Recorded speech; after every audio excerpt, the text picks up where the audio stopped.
So our keynote speaker worked for the Muppets, and he worked for MTV. I don't think at the same time. He co-founded, built, and sold a marketing agency. You might have seen him on the Today Show or in the New York Times. He's authored a book.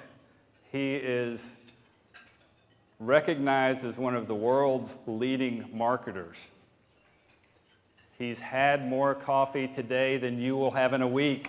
Please give a big warm Chattanooga welcome to Andrew Davis. All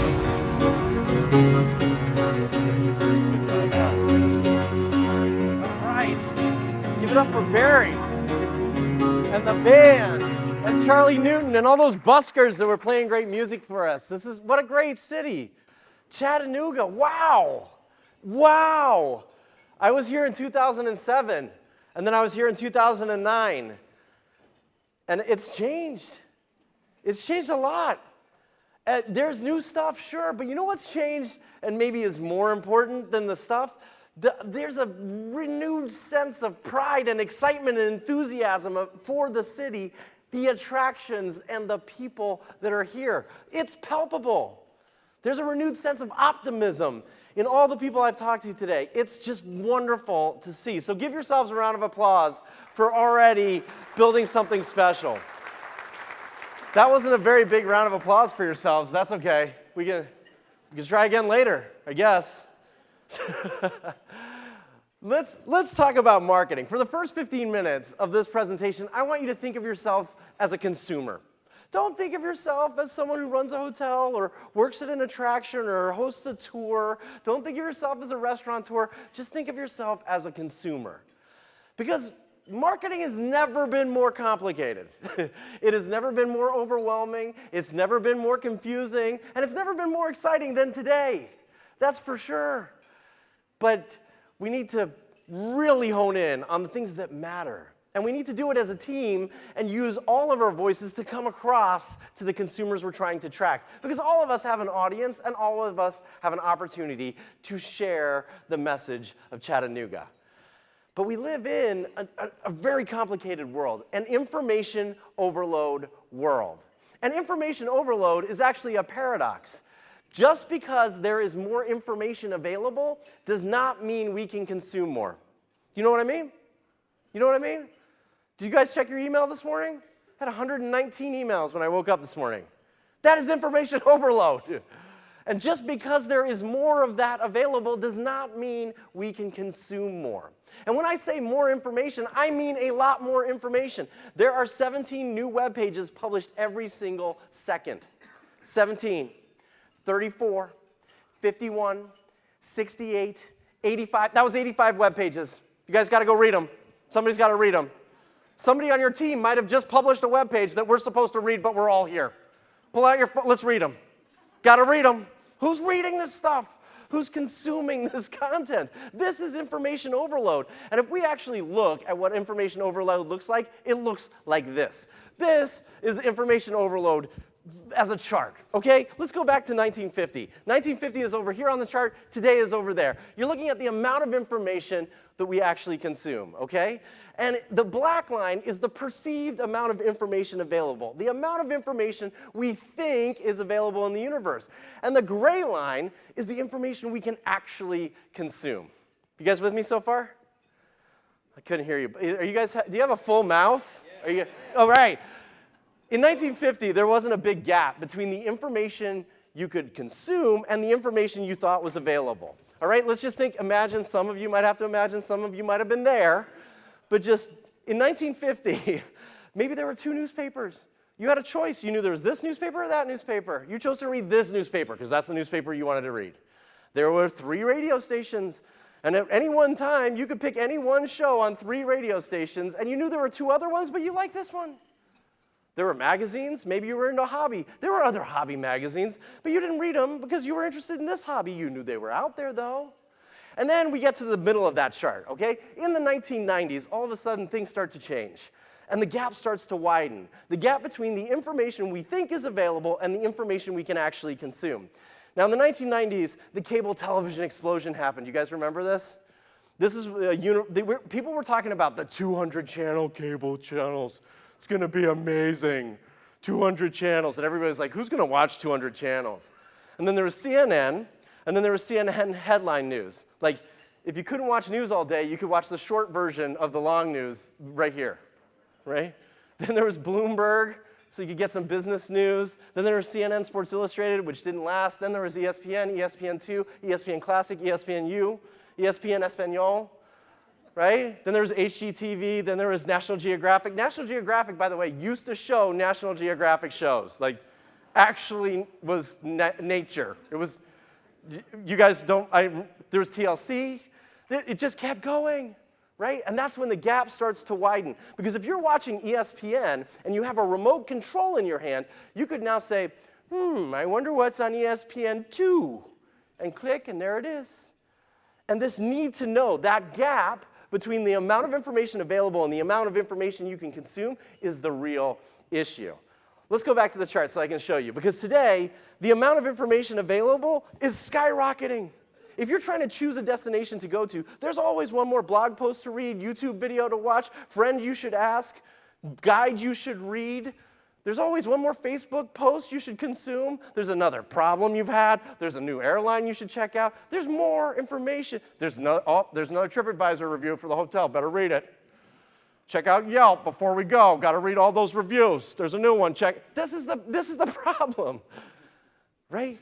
And down here, we have the information you can actually consume. Now, the amount of information we can actually consume caps out at 24 hours, right? If you stayed up for 24 hours and just consumed everything you could possibly consume, that's your information cap.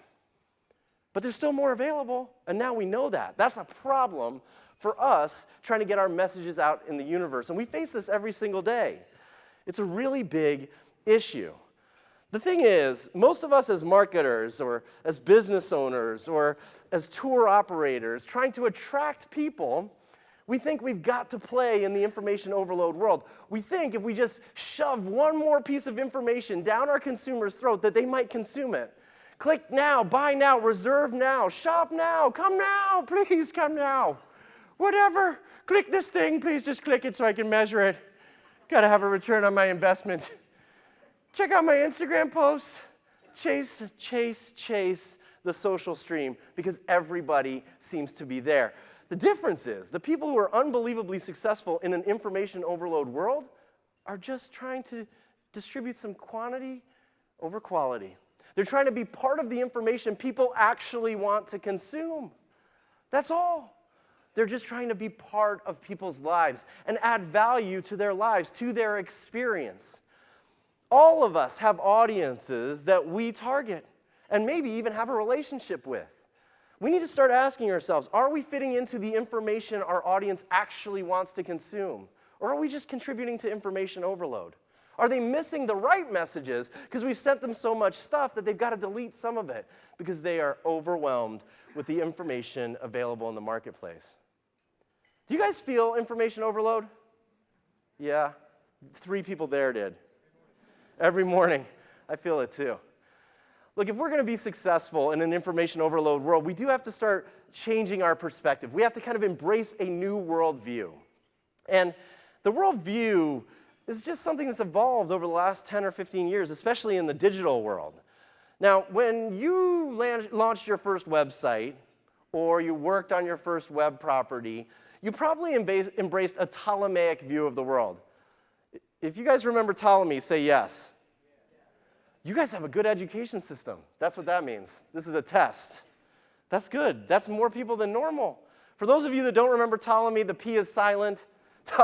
Ptolemy was a 2nd century astrologer who believed that the earth was the center of the universe. This was his model.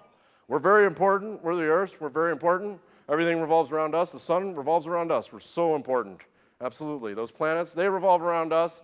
The moon revolves around us. That he was right on, by the way. Everything else turned out not to be right. But when we launched our first website, this is the way we were sold our website. It was like, hey, you got to get on the web. You got to put a www clickety-clickety thing out there. People are going to click it, and they're just going to buy stuff. This is how it works. You're going to be the center of the universe. How are they going to find you? I don't know. But you're going to put up an awesome website. They'll just book now. Like they're gonna hit the button, fill out a form. You want a form? We can put a long form if you want. You want a long form? Sure, yeah, absolutely. You need dates on there? Absolutely, yeah, book now. And we built our first websites. That's the Ptolemaic model of the world. We need to evolve our thinking because in the landscape, in the last 15 years, the landscape has changed tremendously. We need to embrace the Galilean model of the universe. Say yes if you remember Galileo. Oh, hey, even better education system. That's awesome. Nice work, teachers of Chattanooga. So Galileo came along in the 16th century, and he built his own telescope. He looked up in the skies, and he said, wait a second. I think we're a little bit egocentric here. Maybe we're not the center of the universe. In fact, the sun is the center of our little universe, and things are revolving around that, including us. Some are planets that are bigger than us, some are planets that are smaller than us, and those stars out there, those stars might be stars just like our sun, and there might be planets we're a really small piece of a big, big universe. And this is how we need to embrace our consumers' online world. Thinking as a consumer. What is the sun in the center of our universe? Just yell it out. Google, the googly Googles. Googly Google. I know people that like Google so much, they type google.com into Google to get to Google. It's like, you were there, welcome back. Like, this is going to be a fun search. This is, yeah. That's how central it is to our lives. And think about where they're spending their time and energy. Where are we spending our time and energy, right?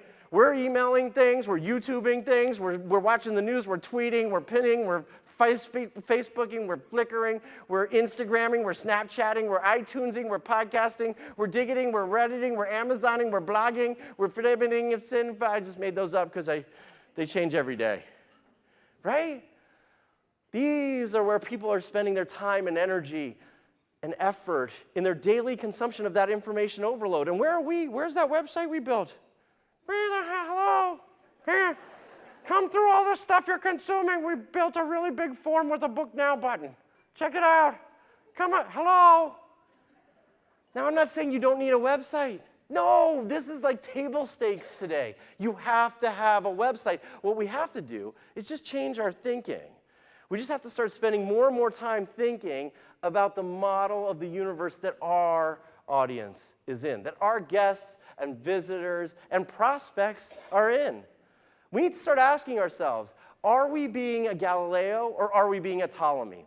What if we got closer and closer to the center of our audience's everyday experience and got them to fall in love with not just us or the restaurant we've created or the beer we make, but to fall in love with Chattanooga? What if we thought bigger about our opportunity to build a brand? What if we thought about the world we live in as a simple way to help everybody rise the tide? Because the rising tide lifts all boats, and we're all in our own little boats right now. We have an opportunity to look around this room and partner with people that you're sitting next to build something bigger, something that benefits us all. Now, whenever I give this presentation, somebody will come up afterwards and say, hey, you know, Google is not the center of the universe. Like, I run a hotel. A lot of people buy hotels through different. I get it. Search is evolving. Absolutely. But Google is the comfort food of search. It is the meatloaf, the mashed potatoes, and peas of search. And yes, search is evolving. When I was putting this presentation together, I actually needed a picture of meatloaf, mashed potatoes, and peas, right? I didn't go to Google. I went to Flickr. I found 22,000 pictures of meatloaf, mashed potatoes, and peas, and I surfed it for 15 minutes looking for the perfect picture to put in this presentation. I finally found it, and then I was like, you know what? I think I want meatloaf for dinner. I didn't go to Google. I went to allrecipes.com because that's where I go when I want a recipe. And I found this awesome recipe. Look at that. Janet Caldwell's Easy Meatloaf. I'm like, all right, great. It's got 5 stars. It's 22,000 people have rated this. This must be the best meatloaf ever. I start reading it. I'm like, you know what? I don't want to make meatloaf. I'm going to go out for meatloaf. So I go to Yelp. Yeah. And I look for the best meatloaf in Boston, Massachusetts, which is where I live. And I look down for any brand that pops into my mind. And I see two. There's Pop's Restaurant, which is awesome, by the way. But the parking is terrible there. I'm like, I'm not dealing with the parking. I'm not going to Pop's. And then I see the All-Star Sandwich Bar, which is amazing. It's got the best meatloaf sandwich I've ever had in my life. They serve beer. It's loud. It's boisterous. I'm going to bring my wife. We're going to sit at the bar. I'll watch sports. She'll talk. And then I'm thinking, you know what? My wife's not gonna like that. So I'm like, forget it. You know what? Maybe I can make meatloaf. I just don't wanna read a recipe. I'll actually just go and watch a video. So I go to YouTube.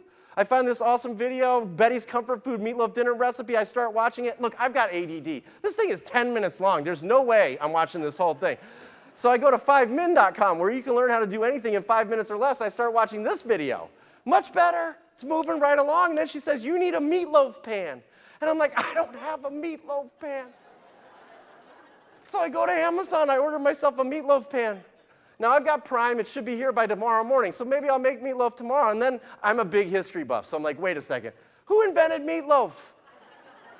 It turns out the German Pennsylvanians. They thank you guys in Pennsylvania for making meatloaf. You guys are the best. You brought it all the way here. And then I look at this picture. You see that picture on the side? I'm thinking, man, meatloaf looks disgusting. I wonder how many calories from fat are in the meatloaf. And so I look it up on Wolfram Alpha, 2 pounds of ground beef. 2,100 calories, 1,100 calories from fat. That is disgusting, people. Why would we ever eat that? We're putting that in our body? So I go to Facebook and I join the Meatloaf Sucks group.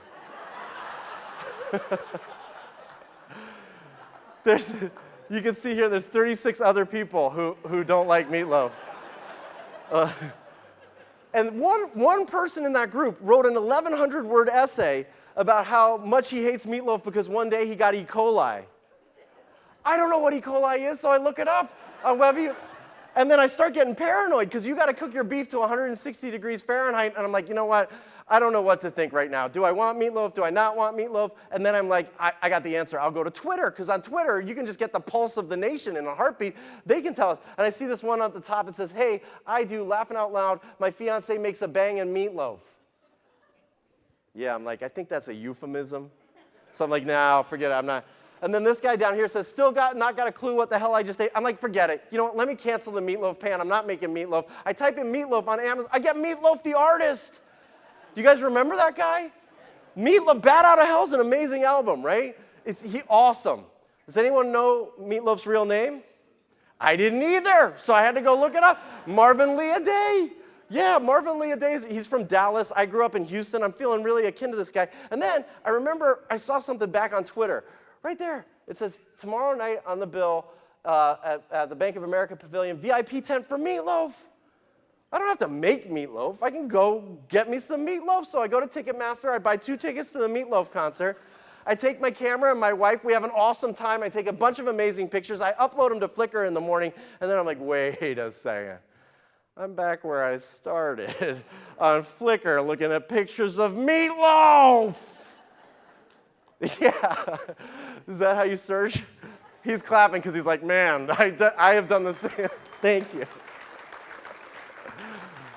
We've all done it. We've gone online to find a new phone system for our office or something, and then 2 days later, golf clubs arrive, and you're like, oh yeah.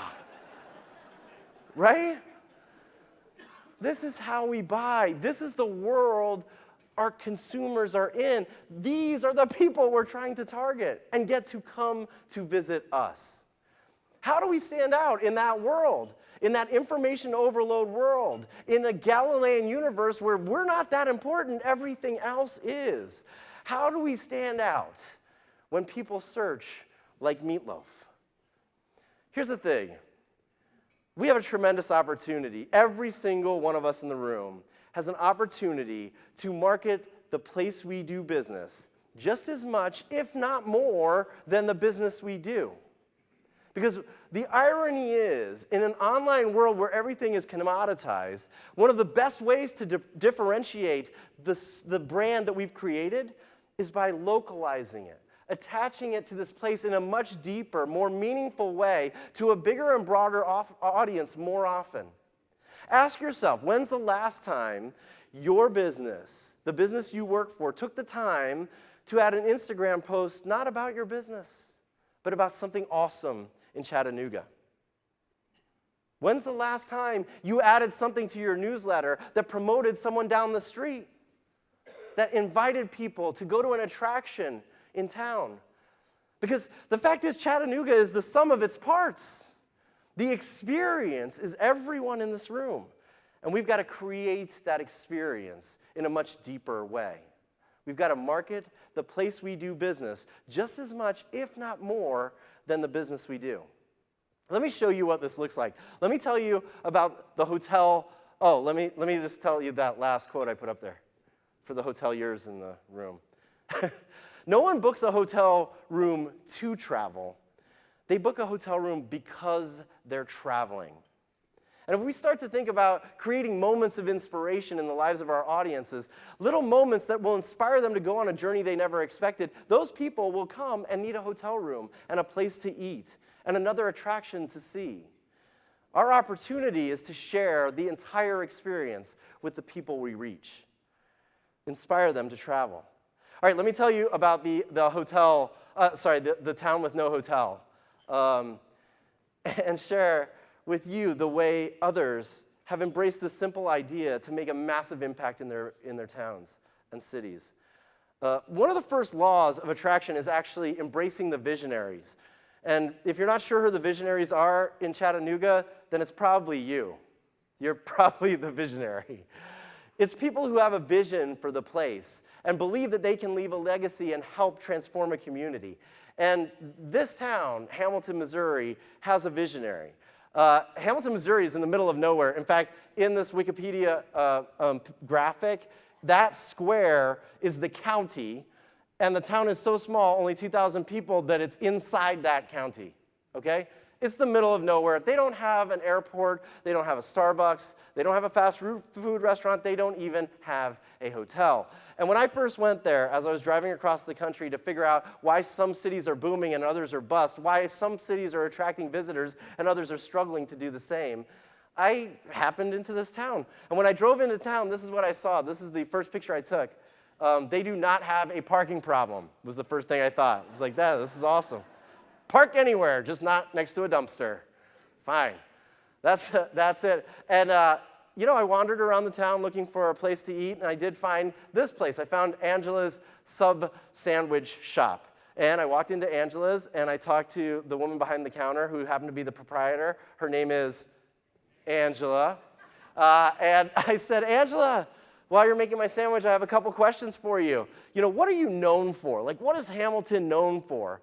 And she was like, oh my gosh, you know what? We are the town of champions. And I was like, that sounds good. I saw that on the sign when I drove in. What's the town of champions? And I'm thinking, maybe this town had like 10 Super Bowl ring winning, football athletes or something. She's like, we have like a Division 9A football team that's undefeated in 23 years. I was like, oh, okay, all right. That's not as exciting as I thought. I said, what else are you known for? And when she showed me the town of champions, by the way, she had a picture that she pointed to on the wall. It's the Hornets. These are the Hornets. And the town of champions is that little football stadium there. So exciting. She said, the other thing we're known for is this. This is the birthplace of James Cash Penney. And I was like, oh, okay, I'll go see that after I get my sandwich. So I drove, followed her directions to the birthplace of James Cash Penney. I was hoping to go in and tour it, but it's one of those places that's only open on Wednesdays between 1 and 3. And it was a Monday. And so I was like, oh, all right. So I drove back to Angela's, and I said, Angela, that place was closed, the birthplace of James Cash Penney. I don't want to sound like an idiot, but who's James Cash Penney? And she looked at me like I had 15 heads. And she's like, J.C. Penney? I was like, wow, that's amazing. He lived here for a long time? She's like, no, I don't even know how long he lived here. He was just born here. That's the birthplace. I was like, wow, these are your big attractions, huh? And that's when I met this woman, Jenny Doan. And now Jenny Doan had a little store right down the street, a little quilt shop that she ran. And when I walked in, it was so small that when you opened the door, she was right there. And it was like, oh, hey, hi, okay. It's one of those places you can't peek your head in and leave because she's staring right at you. I'm like, oh, I'll check out your quilts. And as I'm talking to her, I'm thinking, how does this business work, right? You live in a town of 2,000 people, and you're making one quilt every 9 months, which is what it takes to make the average quilt. And I'm going, you got to sell 1.3 quilts a year to make $30,000 a quilt. This doesn't add up. So I said, what's your vision? And she said, well, I want to turn Hamilton, Missouri into the Disneyland of quilting. And I was like, man, I got to go. It is really got to head out. she gave me a business card and said, I'll stay in touch. And I was like, okay, I'd love for you to stay in touch. Let me know how this goes. And a few days later, she started emailing me. And she said, we're starting a YouTube series. We're going to teach people how to quick quilt. You see, she had this really simple idea that you don't have to take 9 months to make a quilt. You can make a quilt in as little as a day, as long as you cut some corners. Oh, okay, I know. That's Jenny's joke. I just steal it from her. And so she said, I'm going to teach people on YouTube how to quick quilt. And this was her son helping her shoot these videos. She decided to do these videos every single week. Now, keep in mind, Jenny is 65 years old. YouTube is not just for young little kids trying to be YouTube stars. She decided to start teaching people. So let me play you one of her very first videos. You guys ready? Here we go. Hi, I'm Jenny from Missouri Star Quilt Company. Welcome to our beginner block series. Today we're going to learn how to make a 4-patch. This is an easy and versatile block and you'll really enjoy it because you feel success right away. Riveting, right? Aren't you guys like, wow, let's watch the whole thing, Drew, please. Now, look, it's not what I would consider a great video, but over the next few months, 6 months, she turned into a real winner. She had 240,000 subscribers by this time, and what's amazing is 72% of those were watching every week's video within the week it came out. And she got a haircut, they upgraded the camera. Let me show you what she turned into, okay? Here we go. Hi, it's Jenny from the Missouri Star Quilt Company. Right? I can't even tell you how excited I am to show you this quilt. First of all, I love the bear paw. It's one of those patterns that is traditional and awesome, and I love it, but it's a lot of work. And I have totally simplified it, which I love it when that happens. The other reason is I love this fabric. People love one of these the very videos. first And she's got this great idea to get people to buy the pre-cut fabrics online. And she realizes, I've got to turn this into the Disneyland of quilting. How am I going to do that? Because I have a little store in Hamilton, Missouri, and I'd love for people all over the world, my YouTube fans, to come and visit Hamilton, Missouri. So she walks in one day, and her son says, Mom, I think I figured it out. Here's what we're going to do. We're going to place an ad on YouTube. We're going to spend $50 a week, and we're going to inspire people to come to our town, Hamilton, Missouri. We are going to promote the place we do business just as much, if not more, than the business we do. This town has no hotel. It's 2.5 hours from anywhere worth talking about. And she's trying to inspire people to come to this town. And so her son says, hey, Mom, I've got a great script. I've got cool, flashy graphics that we're going to put in. And come tomorrow morning, and we'll just make this work. She says, no, no, no. I don't want your script, and I don't want your flashy graphics. I'll bring my own graphics. I'll write my own script, and I'll see you in the morning. Her son Al's like, wow, okay, Mom. All right, you guys want to see her $50 a week ad? Just one person. Do you guys want to see her ad with her cool graphics? All right, let's do it. Here you go. Hi, I'm Jenny from the Missouri Star Quilt Company. You may know me from our easy-to-follow quilting tutorials online, but there's so much more to us than just great ideas and fun patterns. Did you know we're also a quilt shop? But not just any shop. We have the largest selection of pre-cut fabrics in the world, both online and at our lovely store in Hamilton, Missouri. Look at that. You see that? Go Hornets? No one cares about the Hornets except for everybody in Hamilton. This kind of promotion isn't just for consumers. It's about civic pride. She's making people proud of what they've already built, and she's inviting people to come to town every single week on every one of those videos she creates. She's uploading a video on every Thursday. Those are the videos they're watching, and they're getting these ads served before every single one. Now, keep in mind, you can go online and buy the pre-cut fabrics. You don't ever need to drive to Hamilton, Missouri, or fly to Kansas City and drive 3 hours. No, you don't have to do any of that. You can buy it online, but here's what happens. People like 29-year-old Abigail Lemon got in her car with 3 friends on a Friday night, drove all night to Hamilton, Missouri to visit the Missouri Star Quilt Company.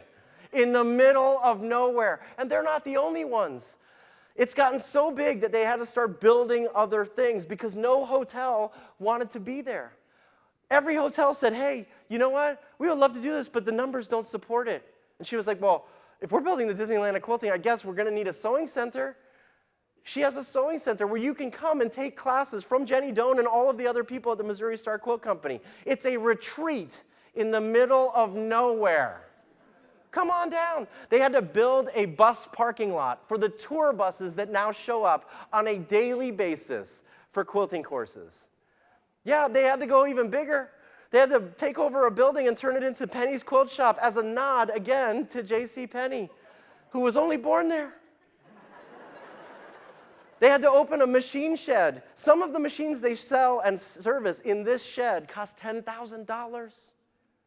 People are coming from all over the world to go to this store.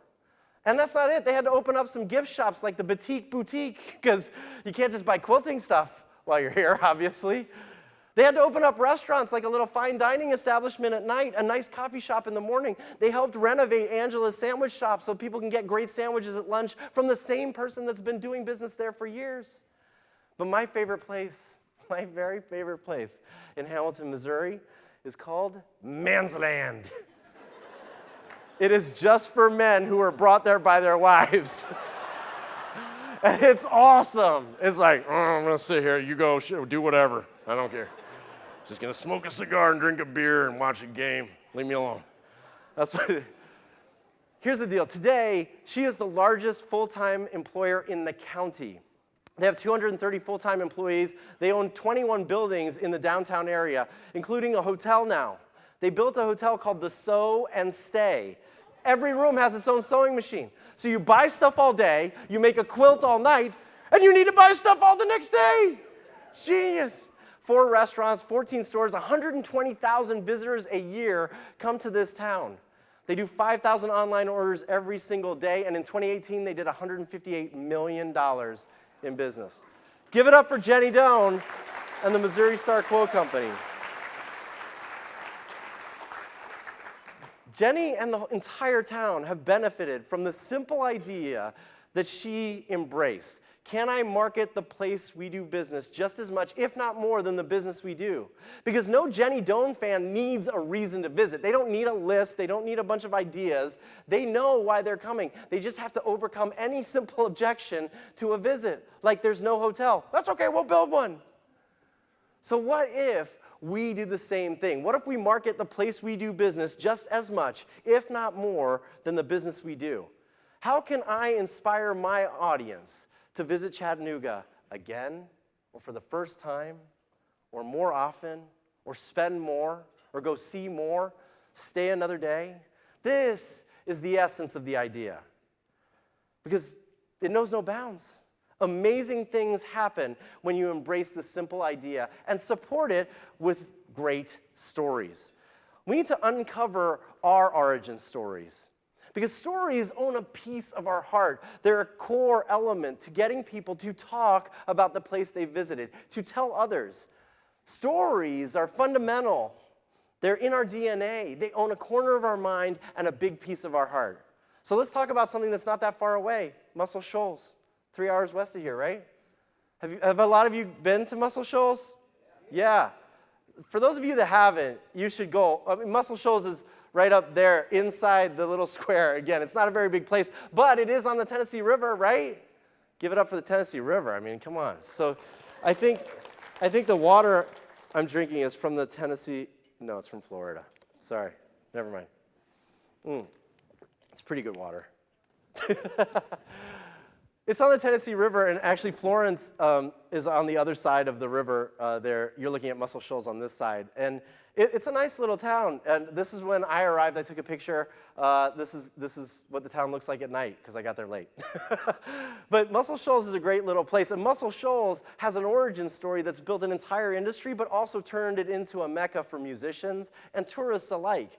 You see, a long time ago, this guy, a guy named Rick Hall, decided to actually build a music studio in Muscle Shoals, Alabama. You see, it has a rich heritage and history of great musicians even at the time, but no one knew about it. And Rick Hall wanted to convince people from LA and New York to send their artists, their recording artists from all the way in LA or New York to Muscle Shoals, Alabama to record.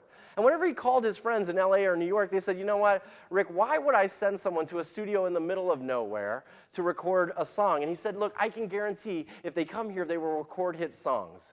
No one took him up on the offer for years. Until one manager, so frustrated with one artist, called up Rick Hall and said, look, I've got a contract with this woman. She cannot get a song out worth anything. I will send her to the middle of nowhere, Muscle Shoals, and record with you for one day. And if you can record a hit song in one day, I will send you anyone and everyone I can find to come there and record with you. Do you want a shot? And Rick Hall said, yeah, sure. Send him down. That person came down to Muscle Shoals, Alabama, sat down for one recording session in one afternoon, and recorded a hit song. That one person was Aretha Franklin. And since then, Fame Studios, which is what it's called, has recorded all of these people and many, many more. Everything. The Rolling Stones, one day, were sitting in London going, oh, I don't know about this song. And then somebody was like, hey, I heard if you're having trouble with a song, you should go to the middle of nowhere, Muscle Shoals, Alabama, and record a song. They're like, all right, get the plane. And they came all the way over. And they recorded in a little studio in the middle of nowhere. Why would they do this? You see, you cannot move Fame Studios from anywhere because there's a myth, a legend, an origin story that Rick Hall told to everyone. And it's backed up by all of these gold records. And this band, this is his backup band, by the way, that sang and recorded instruments on most of those songs that we know. And in fact, you know the backup band. If you know the song Sweet Home Alabama, Muscle Shoals has got the Swampers, that backup band was called the Swampers. The Swampers are a big part of what made that sound. And the Swampers told the same story that turned Muscle Shoals, Alabama into the hit recording capital of the world. They have more hit records coming out of one place than anywhere else in the world still today. Because they told this simple myth, the myth of the singing river. You see, what they would tell people who said, why would I come to the middle of nowhere to record a song, is this. You see, a long time ago, in a far, far away time, there was a Native American princess who lost her lover to the river. And every day, for the rest of that princess's life, she would come down to the river and listen to the river sing. Sometimes the river would be angry and yelling, and sometimes it would be soft and serenading. And if you want to record a hit song, all you have to do is come down to Muscle Shoals, because we don't take 5 and go out for a smoke break. No. We tell you to walk down to the singing river and listen for as long as it takes to hear the singing river. And when you hear it, you come back and let's record a hit song. That is the legend. That is the myth that means you cannot move Fame Studios or any of the other 6 studios from Muscle Shoals, Alabama, and have it work anywhere else. The river is the story. We need to think like that. We need to uncover our origin stories, because origin stories like that own a place in our heart. They create this emotional connection. So what if we uncover our origin stories, the ones that inspire our visitors and our guests? Ask yourself, what origin stories can we tell? Because, yes, it had an effect 20, 30, 40 years ago, and people like Alicia Keys, by the way, still go and record in Muscle Shoals all the time. But it's turned into a tourist destination. They've actually turned the Muscle Shoals studios into something bigger. You can go and actually tour it. It's a great tour, by the way. This is the recording studio tour. It still operates as a tour, as a studio as well. But they also did more than that. They created the Alabama Music Hall of Fame. And those two things together, and the ability to market on a much bigger level, turned Muscle Shoals into Alabama's #1 tourist spot by 2017. That is the place to go if you love music. Who stops? Almost any band on tour stops through Muscle Shoals because they've heard about the Singing River and the legend that it's the key to a successful song. They stop by to pay tribute to the people who've recorded there before and feel what it feels like to be in Muscle Shoals. It's the story that powers that. We've got to uncover our origin stories. You guys with me still? Do you think of any origin stories? No, not yet. That's okay. I heard there are secret caves on Lookout Mountain. There sure are, right? I want to go on a hillbilly tour and check them out. Let's talk about the value of a place, and then I'll tell you one last story. You guys ready for it? It's hard to kind of put money around this. Like, where is the return on investment for just attaching our name, Chattanooga, to whatever it is we sell? How can we market the place we do business more than the business we do? What does that mean to us as a business? Let me introduce you to a guy who's done this. Tom Katsotis is a guy who runs a venture capital firm called Bedrock Ventures. Now, Tom made his money by selling Fossil. Do you guys remember Fossil from the 80s and 90s, the watches? They started as watches. Then they became a lifestyle brand. He sold that in the 1990s for $3 billion. And then he started a venture capital firm. He's based in Plano, Texas. He's a Texan by heart, a native of Texas, and has no desire to leave Texas. What he does want to do is resurrect some old brands. So in 2011, he bought the brand Shinola. Now, some of you may know Shinola, because if you don't know blank from Shinola, then you don't know Shinola. You can Google that for people who are like, I don't know what he's talking about. Shinola is very famous shoe polish from the World War II and before era, and it went out of business a long time ago, but Tom loved this brand, and he bought it and said, let's resurrect it as something better. The other thing he decided was, if we're going to bring back Shinola, we're going to localize the brand. Because Tom understands the value of a location. He understands the value of a place. So he had his team go all around the country and do focus groups. And the focus group went like this. He'd walk in with a group of people, individuals sometimes, and he'd ask them, hey, how much would you pay for this pen? It's made in China. And the average across the entire United States was $5. Then he'd say, okay, and he'd pull out another pen. And he'd say, how about this pen? How much would you pay for this pen? This one is made in America. And people would double it. The average was about $10. They'd say, $10? I'll pay $10 if it's made in America. Sure, I like that. Then he started testing cities and towns all across the United States. He'd say, how about this pen? This one's made in San Francisco. And he'd write down what they say.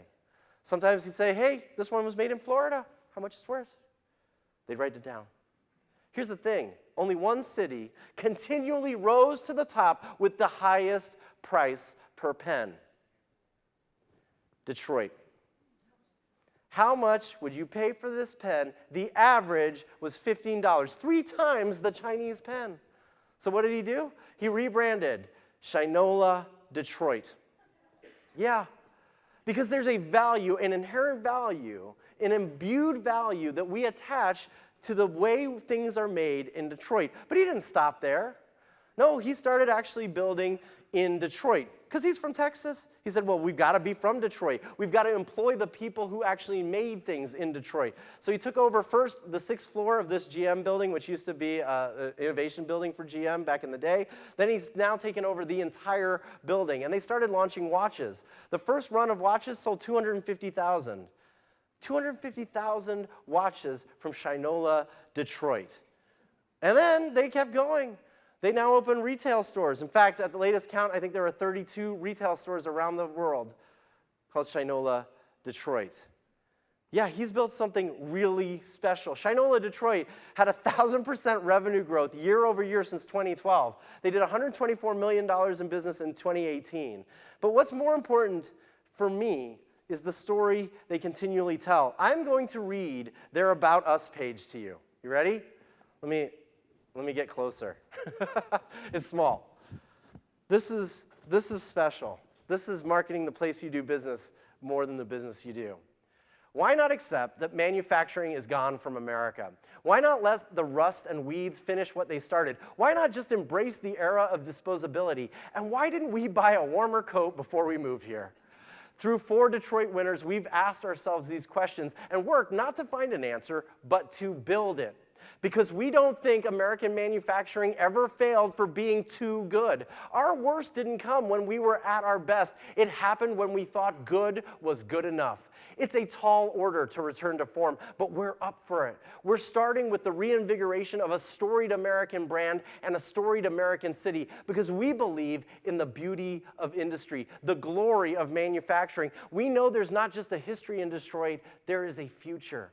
It's why we are here, making an investment in skill at scale, creating a community that will thrive through excellence of craft and pride of work, where we will reclaim the making of things that are made well and define American luxury through American quality. Yeah, that's why they're in Detroit. And they're marketing the place. It's had a big effect, a major effect, not just on the city, but it's attracted tons of other businesses who want the same feeling. We need to think like them. Because what if we could charge 3 times as much for the same products or the same services or the same rooms or the same tours just because they're from Chattanooga? How can I help localize our brands is the question I want you to ask. Look, we've covered a lot today. We've had fun, hopefully.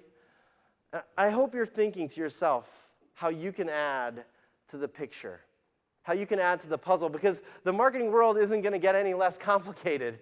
It's only going to accelerate. It's not going to get any easier. There is no silver bullet. But there is one thing you can start doing literally today. Before you leave, find someone in the room whose business you've never talked to before, and find out what you can do to help them using your audience. What can you share with the customers and guests and visitors that you've had in the past with your audience that will help them?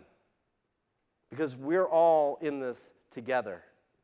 It's our opportunity to make a big impact. And one of the things we can all do is look for little holes in the market with our audience, just our audience, to exploit. Remember in 1993, I was talking about that information overload, that all of a sudden gap when there was going to be the 200-channel universe? You guys remember that? Well, in 1993, in Columbia, South Carolina, they had been chosen by Cablevision as a test market for new television networks. And they had been chosen and selected to actually debut the Sci-Fi Network, the science fiction network, which was just going to play reruns of Star Trek. And the guy who was in charge of this release was a guy named Dale Ordine. Now, Dale's job was to test the network just with Columbia, South Carolina, and see if people were willing to pay $5 a month just for the science fiction network. That was it. And Dale was like, this is crazy. No one wants Star Trek that bad, to pay $5 extra a month for a subscription, but I'll try. And it turns out he got a few thousand people to sign up, and he thought, well, maybe this is going to work. And he had put billboards up about the debut time, Friday at 8 p.m., tune in, and you'll be able to watch Star Trek reruns all night. It was 4 o'clock on that Friday afternoon when he was supposed to switch it live, and he got a call from the FCC. And the FCC said, whoa, Dale, hold up there, my friend. We have messed up the paperwork bad. We are going to have to delay the launch. Now, you see, you do have a channel. You can broadcast something on it, but you cannot broadcast the Science Fiction Network. We'll get that paperwork sorted out in like 6 weeks. And he's like, are you kidding me? It's 4 o'clock on the day it's supposed to, and they were like, well, sorry, buddy, and they hung up. I gotta go.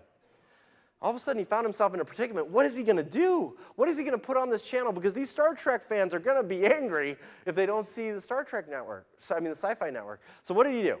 He went down the hall, he grabbed a television camera, he ran it down the hall to his office where he had a fish tank, and he put it on the fish tank and just started a scrolling message on the bottom that said, hey, we're really sorry, the Sci-Fi Network debut has been delayed 6 weeks. If you would like a refund, call our phone number. We'll give you a $5 refund for this month, no problem. And if our phone lines are busy, that's okay, fax us. You can fax us, because that's how we used to do it in the old days. And he had his customer service team stay late. So at 8 o'clock, this is what you tuned into to see if you were watching the Science Fiction Network. No one called. And he thought, well, the Science Fiction Network, no one actually wants, obviously. This thing's going to be a total failure. They all left by 10 p.m. No one ever complained. 6 weeks turned into 6 months. A few fish died. He replaced them. He put a little CD player that attached to the audio for the channel, and he just played classical music. Sometimes it would skip for days. No one seemed to care. No one called for a refund. 6 months was up. They finally got the okay to switch up the Sci-Fi Network and put it live on a Friday afternoon at 8 p.m. Everybody went home. Science Fiction Network went up. When they got back on Monday morning, the answering machine was out of space. The fax machine was out of paper, and everybody was saying, I want my Fish TV back. I pay $5 a month for that fish thing. If you don't put it back on, I'm canceling my whole thing. I don't even want cable. I want the fish back. Fish TV went on to gross $11 million over 6 years. They sold advertising on it. An aquarium company actually sponsored the channel. The local radio station actually played the radio station on the channel, and they would sell advertising just for Fish TV. They ran out of bandwidth and eventually had to shut Fish TV down. But here's what I want you to remember. Sometimes we don't know what the audience wants or needs. Sometimes they show us. And it takes a little time and experimentation to understand where the holes are, because we live in an indexed web page world of 53 trillion web pages. Opportunities exist in even the most crowded markets. We've got to find what makes us unique and share it with everybody in this room first, and then everybody in the world second. We need to market the place we do business just as much, if not more, than the business we do. Thank you guys so much. I'm Andrew Davis. Chattanooga is awesome. Thanks for having me, guys. Thank you very much.